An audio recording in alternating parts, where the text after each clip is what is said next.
Uwo musore uri kwitegereza kuri screen yawe uri kumwe n'uwo mukobwa muri iyo video ni umusore twamenye ku izina rya Buringuni, akaba yaramamaye mu gihugu cy'u Rwanda binyuze mu bikorwa bitandukanye, gusa ariko by'umwihariko ari kumwe na mugenzi we bita Burikano. Abangaba bamenyekanye nk'abanyarwenya niko nabivuga, gusa ariko bakabivanga n'ibindi bitandukanye, harimo nk'uko bagiye basohora indirimbo. Ubwo twanavuga yuko ari abahanzi, gusa ariko ibyo ntabwo aribyo ngira ngo dutindeho cyane. Ndagira ngo tugaruke kuri uyu musore bita Buringuni, uwo ngo uri kureba muri iyo video ari kumwe n'uwo mukobwa.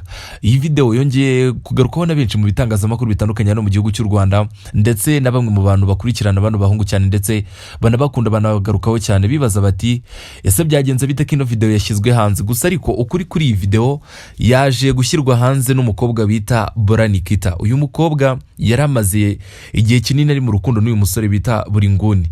Rero kugeza kuri uyu munsi abangaba bongeye gushwana mu buryo bukomeye cyane, benshi babagarutseho cyane bavuga bati ese kuki batangiye kumenana amabanga, batangiye gushyirana hanze, batangiye no kuzana amabanga atari ngombwa yuko azano kuri social media cyangwa se ku mbuga nkoranyambaga. Gusa ariko mbere yuko tugaruka kuri iyi nkuru ngo tunagaruke ku magambo no musore yaje gutangaza Buringuni ndetse n'uyu mukobwa, andi magambo yaje guherekesha ira video, ndetse avuga yuko hari n'ibindi byinshi agiye gushyira hanze.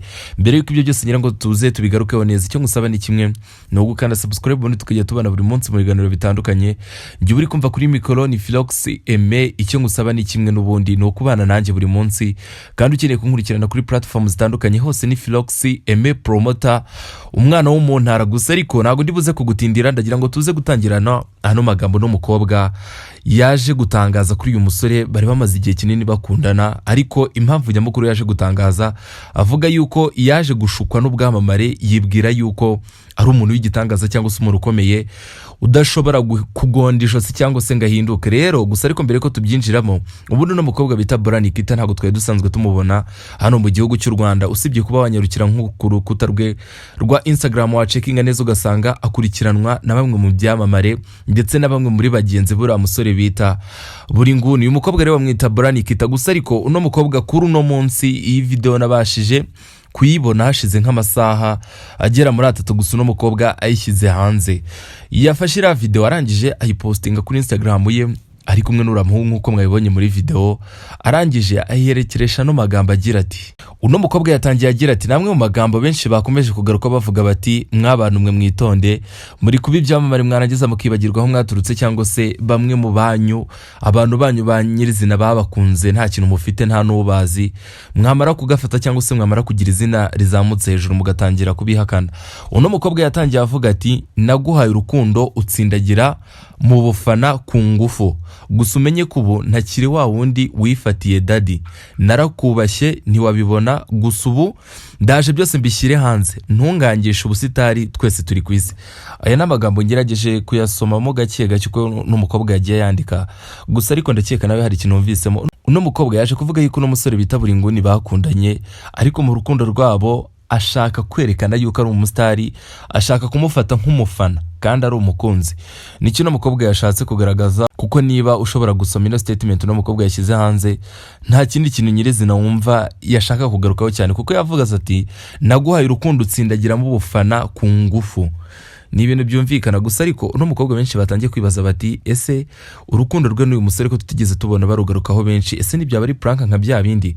Gusa ariko nanone bya bindi bavuga bati hari igihe tuzajya duhora tuvuga ngo ni prank ariko ari ibintu by'ukuri. Gusa ariko nawe tuze guhurira muri commentaire umbwire se bino bintu uri kubibona gute. Gusa ariko ntarajya kure cyangwa se ngo dutinde ku magambo no mukobwa yanditse, kuko amaze kuyumva no mukobwa yasobanuye yuko uyu musore bita Buringuni bakundanye, ariko we ashaka kuzana ibyo kumufata nk'umufana bitewe nabo bahuye cyangwa se abo bari batangiye gukorana n'ibindi. Gusa ariko no musore nawe ntajya aripfana, bundi ano magambo bose bayashyiriye hamwe, niko nabivuga bayashyiriye hanze rimwe, kuko na magambo yaje akurikirana asa nkaho mwari gusubiza undi. Uno musore bita Buringuni nawe yanyarukiye kuri Instagram ye, arangije ajya kuri story ye, arangije yandika amagambo agira ati, ushatse wagenda gake kuko urukundo ntabwo baruhata, beta wicunge ni inama nakugiraga. Aya n'amagambo n'umusore yamaze gushyira hanze abwira uriya mukobwa bita Nikita. Uyu mukobwa bivuga yuko bari bamaze igihe kinini mu rukundo, ariko kugeza kuri uyu munsi byamaze kujyaho akadomo nk'uko twabibonye.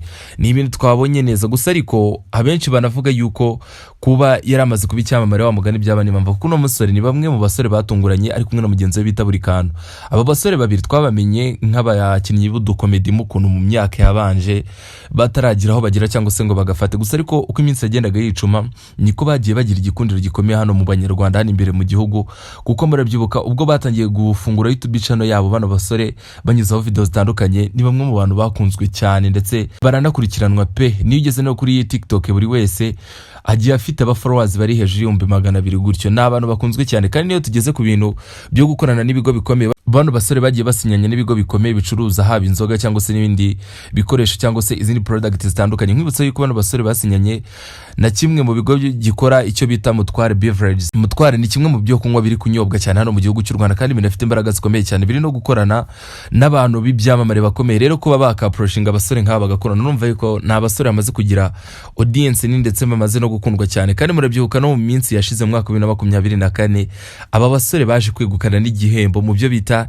Inganji Award. Bahembwe nk'aba, sinzi uko nabigusobanura kuko na benshi babigarutse bavuga bati ese bano basore bahembwe bati. Gusa ariko n'abantu benshi batangiye kugaruka bavuga bati abasore ntago tubazi nk'abahanzi, ntitubazi nk'abanyarwenya, ese bahembwe bate. Gusa ariko icyo twabonye cyo babahereye igihembo, bahembwe nk'abantu b'abakomediye b'umwaka, nicyo gihembo twabonye babahe. Gusa ariko ibyo si byo ngira ngo tugarukeho cyane, nuko aba basore ni bamwe mu byamare bikomeye cyane hano mu gihugu cy'u Rwanda kugeza kuri uyu munsi, kuko uri kujya mu bikorwa bitandukanye bigiye kubera hano mu gihugu cy'u Rwanda. Ni bamwe mu bantu bari kubyamamaza cyangwa se bagashishikariza abakunda ndetse n'abakurikirana kubyitabira. Mwarabibonye muri match twavuyemo z'ubushize z'Amavubi, ni bamwe mu basore bakoze akazi gakomeye. Gusa ariko inkuru y'umukobwa ndetse n'uyu musore bita Buringuni yongeye kugarukaho cyane, na benshi baravuga bati ese byaba ari ibiki, zaba ari za prank dusanzwe tubona muri iyi minsi zimaze gufata indi ntera, aho uri gusanga ibyamare biri gukora akantu gasa nka hari ukubeshya bitewe n'ikintu bashaka gusohora. Mu minsi yashize mwarabibonye uwo bita Muchoma ndetse n'uwo bita Aisha bakora prank yuko yamaze kumuterera ivi. Gusa ariko nyuma y'amasaha make nibwo twaje kumenya yuko uyu ngo bita Muchoma ari indirimbo yaragiye gushyira hanze. Gusa ariko si niwo ngo gusa, ni benshi haba kuri Bakiraman ndetse n'abandi batandukanye b'ibyamare no mu gihugu cy'u Rwanda tugenda tubibona. Prank ni nyinshi zirakorwa cyane, ni nyinshi turazibona. Hari abavuga yuko bashatse cyangwa se babyaye ari ukubeshya bitewe n'ikintu bashaka gutegura. Benshi bakomeje kwibaza bati ese no musore bita Buringuni ntiyaba hari ikintu ashaka gusora bigatuma akora prank imeze gutya. Gusa ariko ikindi cyo nakubwira kuri aba basore ni bamwe mu bantu bakunzwe cyane nkuko nakomeje mbigarukaho. Ndakwibutsa yuko ari ndiri mu minsi yashize basoye, gusa ariko byatwaye iminsi 3 gusa kugira ngo imaze kugira views zisaga 500. Ni ibintu bidafa kuba ku bahanzi bose tubona hano mu gihugu cy'u Rwanda. Uyu musore bita Buringuni ndetse n'umukobwa bita Bola Nikita nuko bimeze, harimo guterana amagambo hagati yabo ndetse n'ibibazo bikomeye. Urukundo rwabo rwaje mbicyo twakita nk'agatotsi kuko kugeza muri aka kanya ntawe uri kureba undi iryera ndetse nano uri kumureba neza. Gusa ariko abo basore nkwibutsa yuko buri kano na Buringuni bafite influence nini hano mu gihugu cy'u Rwanda. Nari nibagiye kubikubwira, uzanyirukire kuyo bita YouTube channel y'aba basore. Mu minsi yashize nibwo twabonye buzuza abasabu basaga 100,000. Abantu baravuga bati aba basore bakoze akazi gakomeye. Gusa ariko sino kuvuga ngo ni n'abasabu, ninyarukiye kuri nasobanura nka views bagira, usanga ari abantu barebwa cyane kandi na YouTube channel yabo kugeza kuri uyu munsi kimwe mu bikomeye.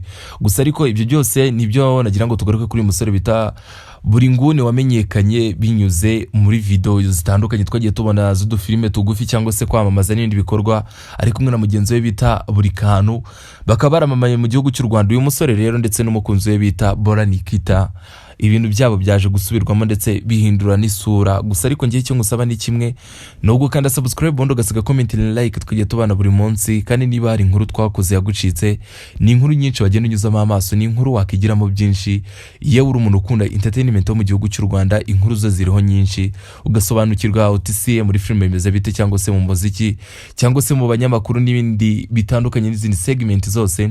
Ni inkuru nyinshi wagenda ubona. Gusa ariko ukeneye no kunkurikirana kuri platform nka Facebook, Instagram, hose ni Philox Aime Promoter nkuko ngiye nabigusobanurira buri munsi. Gusa ariko ibiganiro nk'ingibi nakagaruka, icyo ngusaba ni kimwe, ndo gukanda subscribe ubundi ugasiga commentaire yawe, like yawe ni ingenzi, ubundi tukajya twibanira buri munsi. Ndagushimiye cyane.